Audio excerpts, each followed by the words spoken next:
தோழர் முத்தரசன் வணக்கம். இந்த திடீர் அழைப்பின் பின்னணி என்ன என்று நினைக்கிறீர்கள்? ஏனென்றால் மக்களை காப்போம், தமிழகத்தை மீட்போம் என்ற அந்த பயணத்தை தொடங்கி ஒரு வாரம் ஆன சூழ்நிலையில் நேற்று சிதம்பரத்தில் இந்த அழைப்பை எடப்பாடி பழனிசாமி திடீரென விடுத்திருக்கிறார்.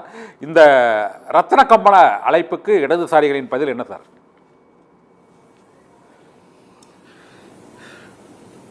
எதிர்கட்சி தலைவர் அதிமுகவினுடைய பொதுச் செயலாளர் திரு எடப்பாடி பழனிசாமி அவர்கள் ஒரு வார காலமாக ஒரு பரப்புரையை மேற்கொண்டிருக்கிறார்.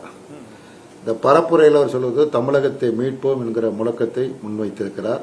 இந்த முழக்கம் என்பது இந்திய கம்யூனிஸ்ட் கட்சியால் கடந்த 2021ஆம் ஆண்டு நடைபெற்ற சட்டப்பேரவை பொதுத்தேர்தலில் முன்வைக்கப்பட்ட முழக்கமாகும்.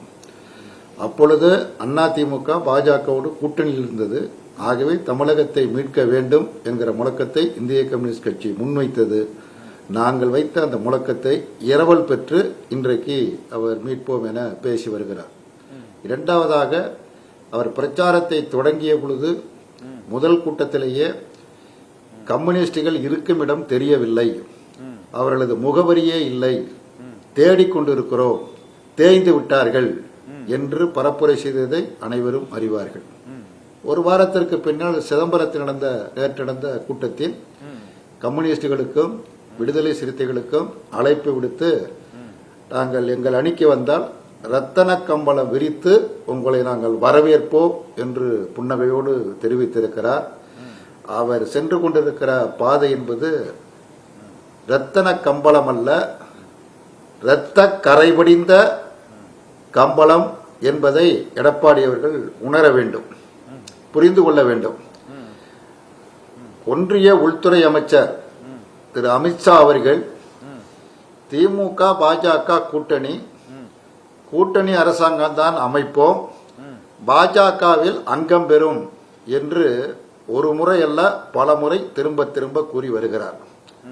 ஆனால் நேற்று எடப்பாடி அவர்கள் என்ன சொல்கிறார் என்று சொன்னால், அதிமுக தான் தலைமை தாங்கும், நான் தான் முடிவு செய்வேன், நான் தான் முதல்வர் வேட்பாளர் என்று இவர் தன்னைத்தானே அறிவித்துக் கொள்கிறார். அமித்ஷா இதுவரைக்கும் சொல்லல. சரி, உங்க கூட்டணியில முதல்வர் வேட்பாளர் யார் என்று கேட்ட பொழுது அது அதிமுக யார் என்று முடிவு செய்யும் என்று சொன்னாரே தவிர, திரு எடப்பாடி பழனிசாமி அவர்களை முதலமைச்சராக திரு அமித்ஷா அவர்கள் அறிவிக்கவில்லை என்பதும் தெரியும்.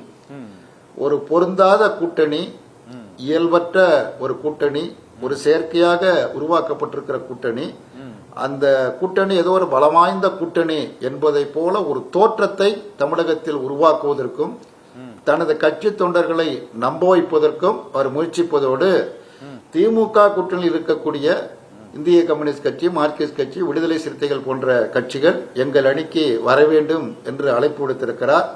இந்த அழைப்பை இந்திய கம்யூனிஸ்ட் கட்சி முற்றிலுமாக நிராகரிக்கிறது. காரணம் என்னவென்று சொன்னால், தமிழ்நாட்டிற்கு கடந்த 10 ஆண்டுகளுக்கும் மேலாக ஒரு துரோகம் இழைத்து வரக்கூடிய கட்சி பாரதிய ஜனதா கட்சி. தொடர்ந்து துரோகம் இழைக்கிறது, வஞ்சிக்கிறது, பல்வேறு இடையூறுகளை செய்கிறது. சமஸ்கிருத மொழிக்கு 2500 கோடி ரூபாயை 10 ஆண்டு காலத்தில் நிதி ஒதுக்குகிறது. அதே நேரத்தில் தமிழ், மலையாளம், கன்னடம், தெலுங்கு, ஒடிசா போன்ற அனைத்து மொழிகளுக்கும் சேர்த்து ஒதுக்கப்பட்டிருக்கிற நிதி என்பது வெறும் 140 கோடி மட்டும்தான். ஒரே ஒரு மொழிக்கு சமஸ்கிருதத்துக்கு 2500 கோடி, பல்வேறு மொழிகளுக்கு ஒதுக்கப்பட்டிருக்கிற நிதி. தமிழுக்கு ஒரே ஒரு பல்கலைக்கழகம் தான் இருக்கிறது. சமஸ்கிருதத்திற்கு நாங்கள் பல்வேறு மாநிலங்களில் பல்வேறு கல்வி நிறுவனங்கள் இருக்கைகள் இருக்கின்றன. அதனால் கூடுதல் நிதி ஒதுக்கி இருக்கிறோம். தமிழுக்கு அந்த குறிப்பிட்ட தேவையான ஒரு மாநிலத்திற்கான அந்த நிதி ஒதுக்கீடு செய்யப்படுகிறது என்று பாஜக தரப்பில் இதற்கு பதில் அளிக்கப்படுகிறது. சமஸ்கிருதத்துக்கான அந்த வளர்ச்சி பணிகளுக்காக பல மாநிலங்களில் அவர்கள் அந்த பணிகளை மேற்கொள்கிறார்கள். இங்கு ஒரே ஒரு பல்கலைக்கழகம் தான் தமிழகத்திற்கு இருக்கிறது.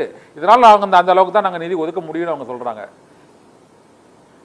அதாவது 22 மொழி அங்கீகரிக்கப்பட்ட மொழி, எல்லா மொழிகளையும் ஒன்றிய அரசு, நடுவண் அரசு சமமாக பாவிக்க வேண்டும். சமமாக பாவிக்கிறதற்கு பதிலாக தாங்கள் விரும்பிய ஒரு மொழிக்கு மட்டும் அதிக நிதி ஒதுக்குவதும் மற்ற மொழிகளை புறக்கணிப்பதும் ஒரு கடுமையான கண்டனத்திற்குரியது. இவைகள் குறித்தெல்லாம் எடப்பாடி அவர்களுடைய பதில் என்ன? அதே மாதிரி இன்றைக்கு நம்முடைய அரசியலமைப்பு சட்டத்திற்கு நேர் மாறாக சீர்குலைக்கிற பணியில் பிஜேபி ஈடுபடுகிறது. மதச்சார்பின்மை கொள்கைக்கு புறம்பான முறையில் செயல்பட்டு கொண்டிருக்கிறது. இவைகளை பற்றியெல்லாம் நம்முடைய எடப்பாடி அவர்கள் என்ன கருதுகிறார்கள்?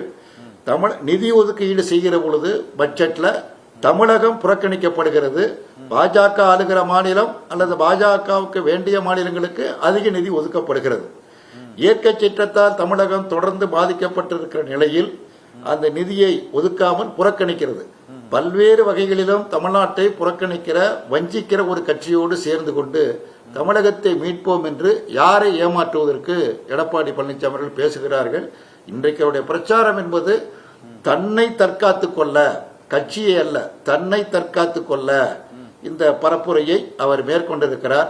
அண்ணாமலை சொல்றாரு, இன்றைக்கு சொல்றாரு, இன்னைக்கு பேட்டி எல்லா ஊடகங்களிலும் வருகிறது, எங்களுடைய தலைவர் சொன்னதுதான் வேத வாக்கு, அதைத்தான் நாங்கள் பின்பற்றுமே தவிர எடப்பாடி சொல்வதை நாங்கள் ஏற்க மாட்டோம் என்று அவரும் நிராகரிக்கிறார். ஒரு பொருந்தாத கூட்டணியில் சேர்ந்து கொண்டு மற்றவர்களும் வர வேண்டும் என்று அழைப்பது ஏற்புடையது அல்ல.